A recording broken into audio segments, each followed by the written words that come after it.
समुद्र की लहरें अब शांत थीं। पीली चिड़िया टोनी, उसका प्यारा खरगोश दोस्त और नटखट तोता समुद्र की जीत का जश्न मना रहे थे। चारों ओर पानी की हल्की बूंदें चमक रही थीं और सूरज की किरणें समुद्र की सतह पर सोने जैसी चमक बिखेर रही थीं। समुद्र की हवा में हल्की नमक की खुशबू और ऊंचे जलकणों की मध्यम सरसराहट उनके कानों को गुदगुदा रही थी। लेकिन छाया राजा की काली ऊर्जा का एक छोटा टुकड़ा हवा में उड़ गया और गायब हो गया। वो टुकड़ा धीरे धीरे ऊपर की ओर बढ़ता हुआ आसमान में चला गया और बादलों के बीच छिपकर अपनी नई ताकत जमा करने लगा। टोनी ने अपनी चमकती आवाज में कहा, दोस्तों, लगता है हमारी अगली चुनौती आसमान में है। तोता ने उत्साहित होकर कहा, आसमान? हमारे पैर नहीं हैं लेकिन हम उड़ सकते हैं, ये मजेदार होगा। खरगोश ने घबराते हुए कहा, लेकिन वहां क्या होगा? क्या तूफान आएगा? क्या हम सुरक्षित रहेंगे? तभी बादलों के बीच चमकती रोशनी में एक विशाल दरवाजा खुला। उनके सामने खड़ा था नीला बाज, आकाश का रक्षक। उसकी पंखों की चमक सूरज की किरणों जैसी थी और आंखों में गंभीरता के साथ साहस झलक रहा था। नीला बाज ने गंभीर स्वर में कहा, सुनो छोटे दोस्त, छाया राजा की काली ऊर्जा का एक छोटा टुकड़ा अब मेरे आसमान में है। वो तूफानी राक्षस में बदल गया है। यदि उसे रोका नहीं गया तो वो बिजली और आंधी से धरती को ढक देगा। तोता ने उत्साहित होकर पूछा, तो हमें क्या करना होगा? नीलाबाज ने पंख फैलाए और कहा, पहले तुम्हें बादलों पर उड़ने की कला सीखनी होगी। मैं तुम्हें बादलों के रास्ते दिखाऊंगा और फिर हम क्रिस्टल सिटी की ओर चलेंगे। वहां तुम्हें बादलों की परी से मिलना है। वो मौसम को नियंत्रित करती है और हमारी सबसे बड़ी मदद होगी। टोनी ने उत्साह से कहा, चलो फिर उड़ान भरते हैं, पहली बार आसमान की दुनिया। तीनों दोस्तों ने नीलाबाज के साथ उड़ान भरी। सफेद बादलों के ऊपर इंद्रधनुषी रास्तों के बीच उनका पहला रोमांच शुरू हुआ। हवा हल्की थी, बादल मुलायम और सुनहरे धूप से चमकते हुए उनके चारों ओर बिखरे थे। लेकिन कहीं ऊपर बादलों के पार तूफानी राक्षस धीरे धीरे अपनी शक्ति जमा कर रहा था। उसके काले बादल और बिजली की चमक आसमान में भयावह रूप ले रहे थे। टोनी, खरगोश और तोता नीलाबाज के पीछे पीछे उड़ते रहे। सफेद और सुनहरे बादलों के बीच इंद्रधनुषी रास्ते झिलमिला रहे थे। हवा हल्की और सुखद थी और हर उड़ान में रोमांच बढ़ता जा रहा था। नीलाबाज ने चेतावनी दी, ये रास्ते सिर्फ बादलों में बने हैं, गिरना आसान है, इसलिए ध्यान से उड़ो। तोता हवा में घूमते हुए बोला, वाह, ये बादल इतने मुलायम हैं कि मानो हम तकिए पर चल रहे हों। खरगोश ने थोड़ा डरते हुए बोला, क्या हम सच में इतने ऊंचाई पर सुरक्षित हैं? काफी समय बाद उन्होंने देखा क्रिस्टल सिटी। सिटी की दीवारें और मीनारें चमकते हुए क्रिस्टल जैसी थीं। सूरज की किरणें उस पर पड़ते ही इंद्रधनुष की तरह बिखर रही थीं। चारों ओर चमकते क्रिस्टल, हवा में लहराते बादल और छोटे छोटे रोशनी के टुकड़े शहर को एक जादुई और सपनों जैसा एहसास दे रहे थे। टोनी चिल्लाया, ये तो जैसे सपनों का शहर हो। सिटी में प्रवेश करते ही उनकी मुलाकात हुई बादलों की परी से। वो हल्के नीले और सफेद रंग के परों वाली थी और उसके हाथों में चमकता हुआ जादुई छड़ी था। उसके आसपास हवा में छोटे छोटे चमकते बादल खेल रहे थे। परी ने मुस्कुराते हुए कहा, मैं तुम्हारा इंतजार कर रही थी। नीलाबाज ने बताया कि तुम्हें मेरी मदद चाहिए। खरगोश ने उत्सुकता से पूछा, आप हमें कैसे मदद करेंगी? परी ने हाथ ऊपर उठाए और आसमान में हल्के बादल घूमते हुए बिजली की छोटी छोटी चमक बन गए। मैं मौसम को नियंत्रित कर सकती हूँ। तूफानी राक्षस को हराने के लिए हमें आकाश और बादलों की ताकत का सही इस्तेमाल करना होगा। तोता ने चहकते हुए कहा, मतलब हमें तूफान के बीच उड़ना पड़ेगा? परी ने गंभीर होकर कहा, हाँ, और यह आसान नहीं होगा, लेकिन यदि हम साथ हैं तो हम उसे रोक सकते हैं। नीलाबाज ने कहा, तो दोस्तों, तैयारी शुरू। अगला कदम होगा तूफानी राक्षस के अड्डे तक उड़ान और उसकी बिजली को मात देना। टोनी, खरगोश और तोता ने एक दूसरे की ओर देखा और उत्साह से मुस्कुराए। चलो, आसमान का रोमांच शुरू करते हैं।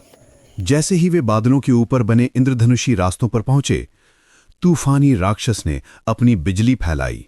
उसका विशाल रूप काले बादलों और बिजली के बीच चमक रहा था। उसकी आंधी इतनी तेज थी कि छोटे छोटे बादल टूटकर बिखर गए। तोता डरते हुए बोला, ये तो वैसे ही है जैसे तूफान हमारा स्वागत कर रहा हो। नीलाबाज ने कहा, ध्यान रखो, ये वही जगह है जहां तूफानी राक्षस अपनी ताकत जमा रहा है। हमें सावधानी से आगे बढ़ना होगा। टोनी ने कहा, हमें उसे रोकना होगा, लेकिन हम कैसे? बादलों की परी ने अपनी छड़ी उठाई और कहा, मुझे मौसम को नियंत्रित करने दो। तुम लोग मेरे संकेतों पर उड़ो, तभी हम उसकी बिजली को हराने में सफल होंगे। तीनों दोस्तों ने मिलकर राक्षस की बिजली से बचाव किया। इंद्रधनुषी रास्तों और टूटते बादलों के बीच उनका पहला मुकाबला रोमांचक था। राक्षस ने बड़ा तूफान उठाया, लेकिन बादलों की परी ने नए मार्ग बनाकर उनके रास्ते खोल दिए। तोता चहकते हुए बोला, पहला दौर तो समाप्त हुआ, लेकिन अगला तूफानी राक्षस की पूरी ताकत लाएगा। Please subscribe my channel. Tony, खरगोश, तोता और नीलाबाज राक्षस के गढ़ की ओर बढ़े। आकाश में काले बादलों की चादर फैल चुकी थी। बिजली की चमकें लगातार झपक रही थीं। बादलों की परी ने चेतावनी दी, ध्यान रखो, यहां हर रास्ता चालाकी से छुपा है। एक गलत कदम और बिजली हम पर गिर सकती है। जैसे ही वे अड्डे के पास पहुंचे, राक्षस ने अपने विशाल काले बादलों के पंख फैलाए और गरजता हुआ तूफान उठाया। नीलाबाज ने कहा, टोनी, खरगोश, तोता, अब तुम्हें अपनी क्रिस्टल पंखों की ताकत का इस्तेमाल करना होगा। तीनों दोस्तों ने मिलकर राक्षस पर हमला किया। टोनी की चमकदार उड़ान, खरगोश की चालाकी, तोता की निपुणता और बादलों की परी का मौसम जादू सब मिला। राक्षस के काले बादल टुकड़ों में बिखर गए। बिजली कमजोर हो गई। अंतिम लड़ाई शुरू हुई। आसमान में काले बादलों का अड्डा, बिजली की चमक और गरजते तूफान के बीच टोनी और उसके दोस्तों ने अपनी पूरी ताकत लगाई। तीनों दोस्तों ने मिलकर क्रिस्टल ऊर्जा हमला किया। पीली चमक, इंद्रधनुषी मार्ग और बादलों की परी का जादू सब एक साथ राक्षस पर पड़ा। राक्षस धीरे धीरे कमजोर हुआ। नीलाबाज ने अंतिम झटका दिया और राक्षस छोटे हल्के बादलों में बदल गया। तोता चहकते हुए बोला, देखा, हमारी टीम वर्क ने उसे हराया। बादलों की परी ने कहा, तुम्हारी दोस्ती ने आकाश और धरती दोनों को बचा लिया। नीलाबाज ने कहा, सही कहा, आप सब आकाश के सच्चे रक्षक बन गए हो। टोनी, खरगोश, तोता क्रिस्टल सिटी से लौट आए। आसमान अब शांत और चमकदार था। हवा हल्की और सुखद थी। खरगोश खुशी से बोला, हमने सच में कर दिखाया, पहले समुद्र अब आसमान। तोता चहकते हुए बोला, हमने पहली बार बादलों ने उड़ान भरी, ये अनुभव कभी नहीं भूलेंगे। टोनी ने मुस्कुराते हुए कहा, हमारी टीम ने असली जादू दिखाया, दोस्ती, साहस और मिलकर लड़ने की ताकत। सभी ने जश्न मनाया। नीलाबाज ने कहा, हमेशा तैयार रहना, क्योंकि कोई भी नया तूफान कभी भी आ सकता है। टोनी ने इंद्रधनुष देखते हुए कहा, अगली उड़ान के लिए तैयार रहो, कौन जाने आसमान में और कौन कौन से रोमांच हमारा इंतजार कर रहे हैं। और इस तरह सीजन 5 का रोमांचपूर्ण सफर समाप्त हुआ, लेकिन उनकी हिम्मत, दोस्ती और रोमांच की गूंज हमेशा आकाश में रहती।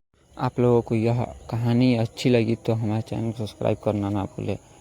इसी तरह रोमांचक और इंटरेस्टिंग और टोनी चिड़िया का मज़ेदार भरा वीडियो देखने के लिए, कार्टून वीडियो देखने के लिए हमारे चैनल को सब्सक्राइब करें और बेल आइकन को दबाएं।